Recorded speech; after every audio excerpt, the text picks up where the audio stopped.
प्रभु यीशु के सामर्थ्य नाम में आप सबको जय मसीह की, प्रेज द लॉर्ड। आइए आज के मनन के लिए हम प्रभु के पवित्र वचन को निकालें। मेरे साथ यशायाह नबी की पुस्तक उसका 49 अध्याय निकालेगा और उसका वचन 14 और उसका वचन 15। यहाँ इस प्रकार से प्रभु के वचन में लिखा है, परंतु सिय्योन ने कहा, यहोवा ने मुझे त्याग दिया है, मेरा प्रभु मुझे भूल गया है। क्या ये हो सकता है कि कोई माता अपने दूध पीते बच्चे को भूल जाए और अपने जन्माए हुए लड़के पर दया ना करे? हाँ, वह तो भूल सकती है, परंतु मैं तुझे नहीं भूल सकता। Praise the Lord, hallelujah. प्रभु के लोगों, परमेश्वर के वचन में लिखा है कि सिय्योन कहता है कि मेरा प्रभु, मेरा परमेश्वर मुझे भूल गया है। कई बार आपके जीवन में कई उतार चढ़ाव आते हैं। कई बार आपने अपने लोगों की बहुत सहायता की होगा, रिश्तेदार, परिवार, घर घराने, कई लोगों की अपनी सहायता की, उनके दुख में खड़े हुए, उनके मुसीबतों में आप सबसे पहले खड़े हुए, कई लोगों के आंसू आपने पूछे, उनकी सहायता की, अपना पैसा लगा के उनकी सहायता की। पर आज जब वही दशा आपके जीवन में है, आज आपकी जीवन परिस्थिति है, तो आज वो लोग पहचान नहीं रहे। आप फ़ोन करते हैं, शायद आपकी मदद नहीं हो रही है, या वो बहाना बना देते हैं, आ रहा हूँ बोला, आया ही नहीं। कई प्रकार की निराशा। उम्मीद है कि ये व्यक्ति, मैंने इसकी सहायता, इसके दुख के समय मुसीबत में मैं इसके साथ खड़ा रहा, पक्का ये मेरी सहायता करेगा। आपने बड़ी आशा के साथ फ़ोन किया, उससे सहायता मांगे और आपको खाली हाथ लौटना पड़ा। कई बार ऐसी दशाएं होती हैं। कई बार आप कलीसिया में बहुत अच्छे हैं, पर बहुत बार आप देखते हैं कि आपके जीवन बहुत प्रकार की पीड़ाएं हैं, समस्याएं हैं, और तब कई लोग जिनका जीवन सही नहीं है वो आप पर प्रश्न उठाते हैं। मन टूटने लगता है, मन निराश हो जाता है। ऐसी दशा में क्या करें? परमेश्वर का वचन हमें उत्तर देता है। प्रभु के लोगों, अगर इसी परमेश्वर के वचन को पढ़ें, यशायाह की पुस्तक को आपने अभी समय पढ़ा 49 को, 54 अध्याय को अगर आप निकालें, उसके 10 वचन को, उसके 11 वचन में प्रभु ने कहा, चाहे पहाड़ हट जाएं, पहाड़ियाँ टल जाएं, मेरी करुणा, मेरी दया, मेरी कृपा तुझ पर से कभी ना हटेगी। अय्यूब के जीवन में तकलीफ आया, उसके मित्र, उसके दोस्त, उसके लोग जो कहते थे कि इसके समान कोई खरा नहीं, आज वही अय्यूब की बुराई कर रहे हैं। वही बोल रहे हैं, पक्का तू पापी होगा, अरे गड़बड़ क्या होगा, हम जानते हैं, दिखाने का कुछ और करने का कुछ, तेरे जीवन के बारे में हम जानते हैं, ऐसे थोड़ी विपत्ति आएगा। कितने लोगों ने कहा होगा। पर इन सब बातों को सुन के भी, इतना दुखी होने के बावजूद, अय्यूब के मुंह से नकारात्मक चीज़ें, परमेश्वर के विरोध में कोई बातें नहीं निकली। यहाँ तक कि उसकी पत्नी ने कहा कि तू अब भी खराई पर बना है, फोड़े फफोड़े, पीड़ा, परेशानी, क्या कुछ नहीं हुआ, सब बर्बाद हो गया, घर, धन, संपत्ति, संतान, सब बर्बाद हो गया, क्या अब भी तो खराई पे बना रहेगा? उसने कहा, परमेश्वर को कोस, परमेश्वर को श्राप दे, और अगर तू मर जाए तो मर जा। यानी दोस्त, मित्र, कुटुंब, परिवार, समाज, पत्नी, सब आज विरोध में है। किस लिए विरोध है? क्योंकि अभी आपका समय अच्छा नहीं चल रहा है।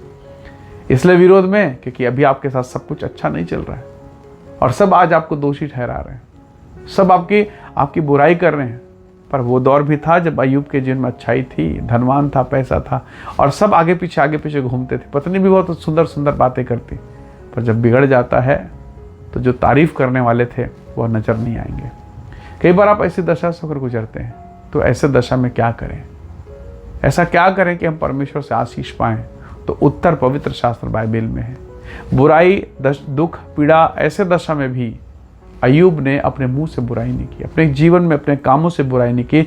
इसके विपरीत उसने परमेश्वर का धन्यवाद दिया। हर दशा, हर परिस्थिति के लिए कहा, प्रभु आपने दिया था, आपने ले लिया, आपका नाम धन्य है। और वचन में लिखा, ऐसा कहकर उसने कोई भी पाप, कोई भी बुराई नहीं की, और फलस्वरूप परमेश्वर ने उसे दुगना आशीष दिया। जो खो गया, जो नष्ट हो गया था, कई गुना प्रभु ने उसे आशीष दिया। हालेलुया। तो अगर आज आप खराई पर बने, मैं जानता हूँ, खाली हृदय, टूटा हृदय, बहुत व्याकुल वाला हृदय मन को तोड़ देता है, निराश कर देता है। पर ऐसी दशा में, वचन कहता है, ऐसी दशा में अगर आप बने रहेंगे तो प्रभु आपको उठा के खड़ा करेगा। उसका वचन है, एक माँ तुझे छोड़ देगी। अपने जन्माए हुए बच्चे को एक माँ छोड़ सकती, तुझे भी छोड़ देगी, मैं तुझे नहीं छोड़ूंगा। वचन कहता है, जितने हथियार तेरी हानि के लिए बनाए जाएंगे, एक भी तुझ पर सफल ना होगा। Praise the Lord, hallelujah. तो प्रभु के लोगों, एक महान प्रतिज्ञा परमेश्वर ने आपसे और मुझसे किया हुआ है। यद्यपि निराशा है, आज रात को अंधेरा था, आज रात हुआ, कल भी रात होगा, पर सवेरे भी होगा। हालेलुया। तो जितना ज़्यादा इस अंधेरे को आप देखेंगे, उतना ही अंधेरा और खतरनाक लगेगा। पर जब आप रोशनी को, उजाले को, अनुग्रह को देखेंगे, आप इस अंधकार पर जय को पाएंगे। हालेलुया। परमेश्वर रातों रात निकाला था।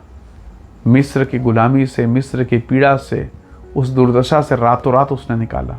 वही परमेश्वर आपको भी जीवन के अंधेरे समय में ऐसा छुटकारा देगा कि आप जय जयकार करेंगे, आप गवाही का कारण बनेंगे, आप महिमा के पात्र बनेंगे। हो सकता है आज आप अपनी बेटी के लिए, अपने बेटा, अपने परिवार के लिए, अपने घर के लिए चिंतित हों। ऐसी ऐसी चीज़ें आपके साथ बीत गई या हो गई है, या ऐसी चीज़ों में आप फंस गए या फंसा दिए गए हैं जिसमें आपका पढ़ना सही नहीं था। परंतु फिर भी अगर आज आप पीड़ा में हैं और अगर आप परमेश्वर को पुकारेंगे तो परमेश्वर का वचन कहता है, उसने कहा, परख कर देखो यहोवा कैसा भला है, क्या ही धन्य वह मनुष्य जो उसकी शरण लेता है। तो अगर आज आप उसकी शरण में हैं, मनुष्य के शरण में कितनी बार आप और मैं गए हैं। आशा मिला या निराशा मुझे बताने की आवश्यकता नहीं, परंतु वचन में लिखा है, जितनों ने उसकी ओर दृष्टि की उनका मुंह कभी काला होने ना पाया। परमेश्वर का वचन कहता है, उनका जीवन उजाला से, ज्योति से भर गया, और जो उसके पीछे जाएगा वो अंधेरे में कभी नहीं भटकेगा। तो उसके वचन के अनुसार आप और मैं उस पर भरोसा करेंगे, निसंदेह स्वर्ग का परमेश्वर आपको आशीष देगा। हालेलुया। आइए इस निराशा के हृदय को हम प्रभु को दे दें, हम परमेश्वर को बताएं, प्रभु तू सब कुछ जानता है, तू दया कर सकता है, और जब तू करेगा महिमा के साथ ऊंचा उठाएगा। उसने रोती हुई हन्ना को तुच्छ नहीं जाना, उस दुखिया को उसने तुच्छ नहीं जाना, उसे आशीष दिया, और ऐसा आशीष कि सारे इज़राइल के बच्चे शमूएल के सामने कुछ भी नहीं है। जो प्रभु आपको देगा ना, जो उसने अय्यूब को दुगना दिया ना, किसी के सामने कोई भी व्यक्ति नहीं टिक सकता, अय्यूब के सामने कोई नहीं टिक सकता। एक समय आएगा जब परमेश्वर आपको आशीष देगा। हालेलुया। आइए दुआ करें, प्रार्थना में बने रहें। प्रेमी अनुग्रहकारी स्वर्गीय पिता, मेरे प्रिय भाई बहन के जीवन को, इनके घर, इनके परिवार को तेरे हाथों में सौंपता हूँ, और हर एक वो बात जो इन्हें दबाती है, कुचलती, इनके हृदय को तोड़ देती, प्रभु उन सब बातों को इनके जीवन से दूर करें, ब्लेस करें, आशीष दें, और इनके जीवन को आप अपनी महिमा से भरपूर कीजिए। यहोवा का अनुग्रह इनके जीवन पर हो, अद्भुत आशीष से भरपूर कर इनके जीवन को मसा से परिपूर्ण कर। प्रभु आपके प्रेम, आपकी दया के लिए धन्यवाद करते हैं, अपनी महान महिमा से परिपूर्ण करें। सारा आदर आपको देते हैं, यीशु के नाम से मांगते हैं, आमीन आमीन। प्रभु आप सबको बहुत ऐसे आशीष दे। परमेश्वर का अनुग्रह आप सबके साथ हो। Praise the Lord. जय मसीह।